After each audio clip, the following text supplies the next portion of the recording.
Welcome to Married to Movies.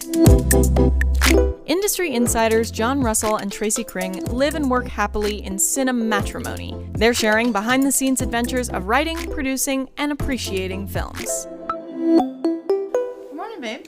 Good morning, babe. How you doing? Good. Yes, I've been gone off and on, basically, since October the 28th. Wow. We normally spend all day together. Yes, 36 hours a day we spend together. Oh, does it feel like 36 hours? That's a good thing, because a longer life with you is a better life, babe. Aww. Well, I always tell people I feel like we have been married longer than normal people. That's true, because they only see each other if they're both working. If you're at work, absolutely. 8-10 hours a day, drive 100%, yes. there and back. You see each other and you're asleep, right? You're only seeing each other for 4 or 5 hours a day. Somebody says, well, okay, so sometimes I wonder about that whole sleep thing, because some people, they say, you need like 8 hours of sleep. You need 10 hours of sleep, whatever. Right. And then there are some people who are like, oh, what are you doing 8 hours of sleep for? You can get by on 6 hours of sleep. Or I can get, I haven't slept 8 hours. They are saying get by. Oh, okay. That is a qualification. Okay. Just because you can do something doesn't mean that you should do something. We call it the Jurassic Park rule. Oh, okay. Just because we can bring dinosaurs back, should we? Doesn't mean that we should. Is this a Jeff Goldblum question? Well, yes, exactly. He is, the ultimate. He's a living saint, is what Jeff Goldblum is. I don't know if he's a living saint. I mean, he should. He's a living legend. Well, see, that's the thing. I mean, really, what is a saint? Okay, what are the requirements to be a saint? I don't know. You have to have done a miracle. No. There's three miracles. You have to have performed three miracles. Okay, yes. What are Jeff Goldblum's 3 miracles? Defeating the dinosaurs on Jurassic Park, turning himself into a fly. Oh, I thought you meant as a person, but you're saying as his fictional character. I mean, is Jeff Goldblum different than his fictional characters? Jeff Goldblum is Jeff Goldblum, a secular saint, folks. That's I'm right. blanking on other Jeff Goldblum movies because those are so significant. Well, he was like the master or whatever in the Guardians of the Galaxy movies. No, I hate those. Well, I understand, but he's lovely in them. But yes, else has he been in? I mean, he's been in a lot of stuff. I mean, he was in The Big Chill. I love him in The Big Chill. Oh, he's great in The Big Chill. He's so Jeff Goldblum-y in that. He's in Invasion of the Body Snatchers. In the Donald Sutherland version. Oh, the 70s version. Yeah, the 70s. I love that one. Oh, it's a fantastic version. Yeah. Actually, all of the Invasion of the Body Snatchers movies are great. One that gets slept on a lot is the Dominique Swain one. People are like, I don't know about that one. Which one is that one? That's the one where the Body Snatchers take over the army base. Is that Dominique Swain? I'm pretty sure it's Dominique Swain. Are you sure? It may not be Dominique Swain. Folks, check it out. I'm not sure it's Dominique Swain. But you know the one I'm talking about. Yeah, I love that one. Yeah, exactly. Nobody ever talks about that one. Mm-hmm. What about the one with Nicole Kidman? Oh, yeah, that one's like... Is that Invasion? Yeah, it's not even called Invasion of the Body Snatchers. It's just... Probably some legal reason. Right, but it's called Invasion, yeah. And basically it's Invasion of the Body Snatchers. And that's good, too. Yeah, they're all It's just a great story. It what about... taps into paranoia. I feel like conjunctive to that is like They Live. Okay. Like that's not far off Invasion of the Body Snatchers. I mean... Probably one of my least favorite John Carpenter movies. Oh, really? Yeah, it's just... Is that the one with the wrestler in it? Roddy Piper, yes. Yeah. And Keith David. Mm-hmm. And they have the truly ridiculous fight that takes up about 8 minutes of the movie. Roddy Piper is trying to get Keith David to put on the They Live glasses. Keith David refuses to, and they just beat the living snot out of each other until he can get Keith David to put them on. And just every time, just when you think, no, it really becomes just the height of ridiculousness. And some people love that. Some people absolutely love that. Me, not so much. So one of the things that I helped you with on your last project Yes. was Studio Binder. Studio Binder. Oh my gosh. Oh my Lord. I don't understand how a company can say, oh, we have a tool for you to use, and then it's an effective tool. Studio Binder works great. It's like working with Jenga. Glitchy. There was they're like, if you do the wrong thing, or you click on the wrong thing, it can absolutely fall apart. All of your work can be gone. Well, on the iPad, if you're scrolling, with your finger on the screen, there is a possibility of scrolling in a way that it picks things up and throws them up in the air and they fall down on the ground. Exactly. You have to sort them all out again. Absolutely. I started just making new versions of it every time you were going to be accessing it. That's probably a really good way to do it, too. Schedules change. They change a lot. Yeah, that's movie making. Wow. We got so much done. It was incredible.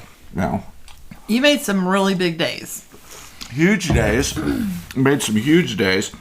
And, we'll be going back and shooting more. We couldn't find, a mine. The whole movie is set in the 1930s and, in the mines. We couldn't, because it was all like, well, this mine is flooded. This mine is infected by bats. Ooh. That's like disease. Yeah, no. You know what that is, man? Guano. I think unlike any other creature, bats really stick in your memory. Anytime that you've had an experience with a bat. We were in a church and we were sleeping on the floor. Why? The church was like, hey, we'll put you guys up for the night. You don't even have to get a motel. And then they just put us on the floor. Wow. Thanks for that. So we were sleeping on the floor, and there was one of those accordion partitions, and you could hear on the other side of the partition bats just flying around. Oh my God. Okay. And while my dad was teaching in the service, a bat flew in. Oh my God. And also, he was peeing in a urinal, and he looked down, and he was peeing right on a bat that was in the urinal. Oh no. And he said that bat kind of looked at him like, what the fuck are you doing? Maybe the bat wasn't very healthy if he was hanging out in the water of a urinal. That's true. Think about it. Bats stick with you. In the summertime, out at the creek or something, you would know to go home because as soon as the sun started to set, the bats would start coming out of the caves. Yes. And you'd be like, get home, I just had a fear of them flying into my hair. I had hair that was like a rat's nest. If anything got into my hair, oh no, it was going to be very difficult to come out. That's terrifying, the idea of a bat getting into your hair. No, I would have things like anything that flew at my head would get stuck because I had perms all the time. Very, very tight, kinky perms. So did anything living ever get stuck in your hair? Oh, yeah. I mean, bees would get stuck in there. Anything. I had a firework get stuck in there one time. It was hard to have that hair. I think it probably was not a bad perm that I got from someone that caused this. It just coincided probably with something hormonal where all of my hair started to fall out. Oh, geez. My hair just would fall out in blobs. That's kind of terrifying. I absolutely detest our bank. I don't detest our bank. Is that because of this situation? Yeah. I had to deposit it before I was going back to set. I was on my day off. By the time I reached set, and we're in the middle of nowhere here. We're on the Vermont, Canadian, New York border, as far north as you can get in the continental United States. I mean, probably Michigan, the Upper Peninsula. Yeah, there is farther north. I understand that. I get it. My cards stopped working. My account is frozen. Mm-hmm. Something happened. I had just paid every bill. Right. So all of this money is supposed to be coming out of the account. So what do you do in that situation? Well, you call. That's what you do. That's what everybody does. Okay. Why is my shit not working? So you call. You finally get somebody. They say, oh, your account is under fraud investigation. So we have to give you to another person. Okay. And then you're on hold. When they told you it was under fraud investigation, they did not tell you why. They never told me why. We thought, well, there's a lot of things coming in and out. You're in a different area of the state. This goes on for 9 days. I even take off the morning of a shoot so that I can drive to Vermont, because that's the only other place that has my bank branch. Sat down with some very, very nice people who had zero ability or power to help me. And wasn't the bank like tiny? They had to call the same fraud number that I did. That's ridiculous. The bank itself was just calling the same number that I was calling, talking to people the same way that I was talking to them. And see, this is a problem for me too. When your bank doesn't have internal organization to deal with things. Yeah. Even making you show up in person wasn't ever going to address the problem. Because the problem was there was a problem with the signature on the check. Someone had written someone else's signature. How would I possibly know? Oh yeah, I was actually on the phone when the lady told you. After 9 days. After 9 days. When I'm back home from the movie. Well, you know, in future, you shouldn't accept checks like this. Okay, she wasn't being, like, difficult there. She was just letting me know how to avoid that. No, she wasn't. That's bullshit. It was very condescending, and how the hell would you know what somebody's signature looks like? I understand. Oh, you make somebody compare signatures before you accept a check? I understand her motivation. Besides, she was the only one that helped us. So don't be blaming her. No, I'm blaming her. That's a stupid thing to say. Why couldn't she turn to you and say, I totally understand. Look, you would have no idea who signed this. She did what no one else would do. She found the person who was investigating the fraud. Your account is frozen. Why? Nothing is coming in. Nothing is coming out. You can't use your cards. Whatever cash you have is what you have to survive. Okay? It's like naked and afraid. Well, that's what it was. I was like, hey, do you want to pick up Chinese on your way back home? And I can't do that. You're like, I don't have any money. I have to have enough money in gas to get back because that's all I got. Okay. Thanks to our sponsor, Movie Mode Merch, the graphic t-shirt store to outfit you for your next film set. Be the person wearing the t-shirt everyone asks, hey, where'd you get that shirt? Cast and crew alike love these inside jokes and filmmaking-inspired designs. Check them out on Insta at Movie Mode Merch. The person who had the case open at the fraud department? Yes. Don't even know who they are. Never talked to me. Never called me. Never emailed. Never texted. No. At no point in 9 days did anyone from the bank reach out to you. They don't come back around to you. But they're the one who said it was fraud. They're the one. Shouldn't they be the one that's investigating? Shouldn't they be the one fixing it? You would think. If they were going to do that, why wouldn't they at least give you a bank alert? Mm-hmm. There's been a fraud detected. We're shutting your account down. So people are just at the grocery store buying groceries basically, and their card doesn't work. Right. Exactly. They're at the gas station and swipe their card and their card doesn't work. Absolutely. This is not the reason that you bank with people and them limiting access to your own money. Okay, fine. Keep a percentage of it open that is unaffected by that fraudulent claim. That's the part that was weird, is that the money had registered, but it was frozen.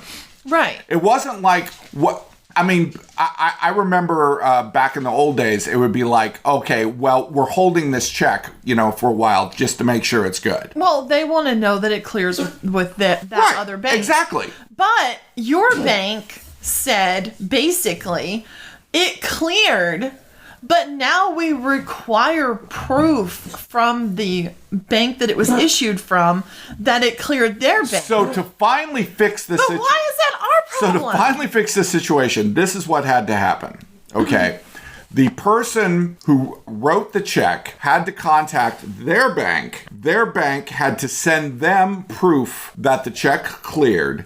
They had to send me that proof that the check cleared. I had to send my bank the proof that the check cleared. And then they had to send that proof to the fraud department. I was watching something, they were talking about this like several day festival for Hindus, people who practice Hinduism. They would be thankful for their tools, the tools of their work. Right. Like they would, like their lathe and their pray to and their buzzsaw and that type of thing. Okay. Well, and I thought, and I was thinking to myself, like, I definitely have a reverence for the tools. It would definitely be your computer. My computer. You're gonna have a day where you're just like bowing to your computer. I love you, computer. Well, I mean, no, I do that. Like, I keep it clean.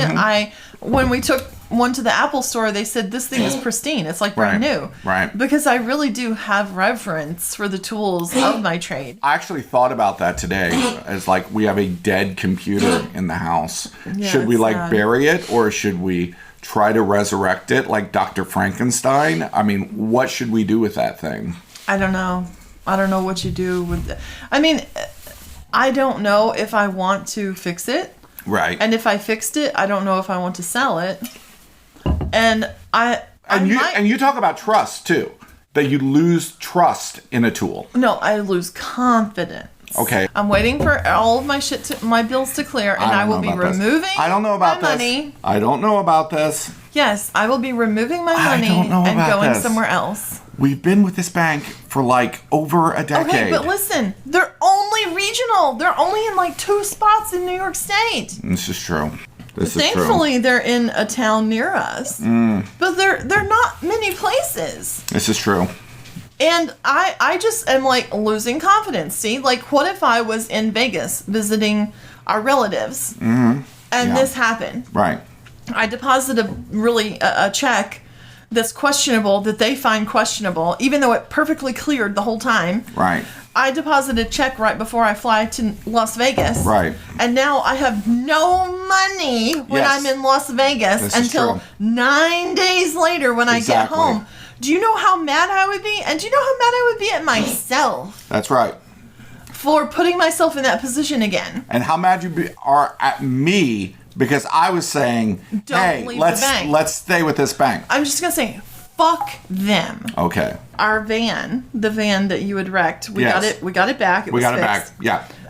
And it had this thing, like this rattle. And it was like sputtering or something. So we called this rando to come over and fix it.